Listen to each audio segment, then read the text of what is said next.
मित्रांनो सप्रेम नमस्कार, मी विनोद कुमार। मित्रांनो, भारतामध्ये आतापर्यंत एकूण 11 भाषांना अभिजात भाषेचा दर्जा देण्यात आलेला आहे। भारत सरकारने काही विशिष्ट निकषाच्या आधारे भाषेला अभिजात भाषेचा दर्जा बहाल केलेला आहे। तर आतापर्यंत कोणकोणत्या भाषांना हा सन्मान मिळालेला आहे तो नक्कीच बघू।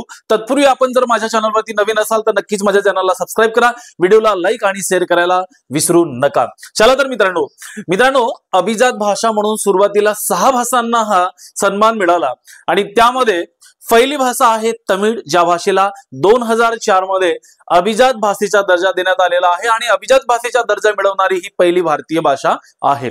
संस्कृत 2005 मध्ये या भाषेला दुसऱ्या क्रमांकाला हा दर्जा देण्यात आलेला आहे। कन्नड भाषेला 2008 मध्ये, तर मल्याळमला 2003 मध्ये, ओडिया 2014 मध्ये, अशा प्रकारे सुरुवातीला 6 भाषांना हा अभिजात भाषेचा दर्जा देण्यात आला। त्यानंतर ऑक्टोबर 2024 मध्ये आणखी 5 भाषांना अभिजात भाषेचा दर्जा देण्यात आला आणि त्यामध्ये ज्यामुळे आता ज्या अभिजात भाषांची संख्या जी आहे ती 11 झालेली आहे। म्हणजे या ठिकाणी कोणकोणत्या भाषांना दिलेला आहे ऑक्टोबर 2024 मध्ये, तर ती आहे मराठी, पाली, प्राकृत, आसामी आणि बंगाली। तर मित्रांनो, अभिजात भाषेचा दर्जा दिल्यामुळे या भाषांच्या अभ्यासाला, संशोधनाला आणि विकासाला चालना मिळते। मित्रांनो, व्हिडिओ आवडला असेल तर नक्कीच व्हिडिओला लाईक आणि शेअर करायला विसरू नका। चॅनलवर नवीन असाल तर नक्कीच माझ्या चॅनलला सबस्क्राइब करा। जय महाराष्ट्र।